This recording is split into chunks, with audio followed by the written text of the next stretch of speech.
dear students. Today we will learn the further topics of introductions of computer systems. Okay, let's see. Today we will see about primary memory. Primary memory comprises of two.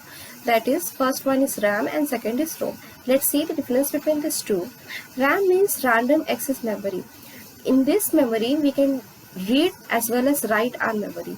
But in ROM, we can do only reading part only can be done. Okay, how we can done the reading part? See, the memory is used to store the startup instruction, that is booting instruction. At the time of booting instructions only we can store our whatever the information to be stored, we can store it. Okay, and we could not change after the booting instructions. Okay, but in random access memory we could be able to change our memory. Okay, next is here our storage material could be changed. Next is temporary memory. RAM is what? It is a type of temporary memory, but in ROM it is a permanent memory. Okay, temporary memory in what condition? Like if we switch off our system, then might be there is some loss of our data, but in ROM there is no loss of our data. Okay, next is RAM is what? Volatile memory. Volatile memory means what? The contents are lost when power is switched off. As I have said, if our system is closed or suddenly the system crashed or it has been switched off, then might be there are some chances that our contents or data could be lost. But in ROM is what? ROM is a non-volatile memory. That is, the contents are not erased when the power is switched off. If we have written something, then our data or any other contents could not be erased. But in RAM, the contents could be erased. Okay, RAM is what? It is a read and write memory. We can do reading also and writing also we can do. Okay, but here we could be able to read only. Whatever the instructions have been fed, we can only read. We could not change our data. Okay. Next is your secondary memory. Now, what do you mean by secondary memory? The primary storage is not able to store data permanently. Okay, the primary memory could not be able to store our data permanently. For storing our data permanently or for the longer usage, we use what? Secondary memory we use. Okay, so some other types of storage technology is required to store the data permanently for long time. It is called what? Secondary or auxiliary storage. Secondary memory is also known as what? Auxiliary memory or auxiliary storage. So what are the examples of secondary memory? There are various examples. First one is what? Your hard drive. Second is your USB memory stick, or we can say USB memory stick as what? Pen drive. Next is zip disk. Next, the fourth one is your floppy disk, and the fifth one is your CD or DVD type. Okay.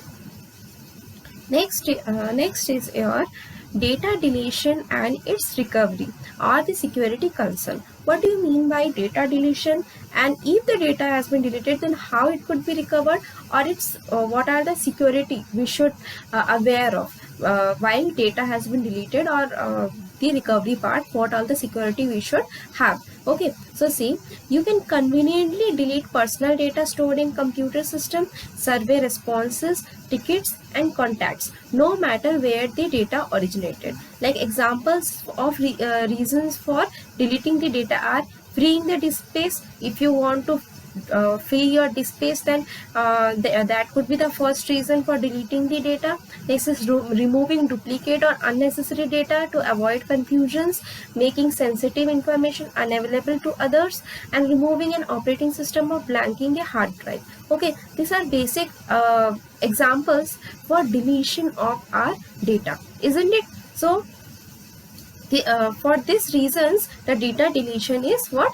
Required. But while data deletion, what happens? No, some of our information data could be deleted. Okay, for that what we need some recovery for that data, isn't it?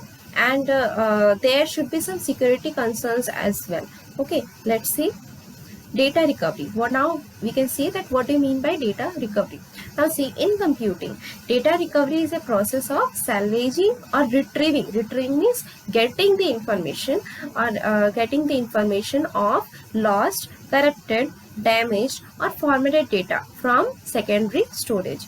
Okay, and removal media or files when the data stored in them cannot be accessed in a normal way. See, whenever like in a pen drive are what the secondary storage devices, isn't it? So might be there is some loss in our data. In pen drives also data can be corrupted, damaged, and while corrupted or damaged form, might be some of the information could not be stored in a secure manner. For that, what happens, we need some data recovery files such that our information which has been corrupted or the data has been deleted could be recovered in a formatted manner, isn't it? Now, the most common data recovery scenario involves an operating system failure. Okay, what is the scenario for data recovery? Most common data recovery involves an operating system failure. Might be there is some operating system failure, malfunctions of storage devices. Okay, now what do you mean by system failure? Okay, or operating system failure? The operating system failure can occur because of a hardware failure or severe software issues which can be caused like the system to freeze or reboot or stop functioning altogether. For these reasons, the operating system failure can be occurred, isn't it? Now the next part is a malfunction of storage devices. What do you mean by malfunction of storage devices? The storage devices which cannot work properly or could not function properly can be known as what your malfunction of a storage devices. There can be the logical failure of storage devices as well, accidental damage or deletion, etc. Typically on a single drive, single partition, single operating system, in which the case the ultimate goal is simply to copy all important file from the damaged media to another new drive. Okay, this is what your data recovery. This is the most common data recovery scenario. Okay, next, your computer security. Now what is computer security? Computer security is also known as what your IT security. It is a protection of information system from theft or damage to the hardware, the software, and to the information on them, as well as from disruption or misdirection of the services they provide. Disruption means what? Disruption means what? Like interruption. I could include what? Disruption. Okay. So while you have the IT security, you should have some antivirus in that, isn't it? For keeping your data secure, for keeping your all information, all your important information secure. For that we need what? An IT security or computer security. And I think in every system we use what? The antivirus for that. Okay, now see, it includes controlling physical access to the hardware as well as protecting against harm that may come via network access data and code injection and due to malpractice by operators. Now what do you mean by code injection? Now what do you mean by code injection? Code injection is the exploitation of a computer bug that is caused by processing the invalid data.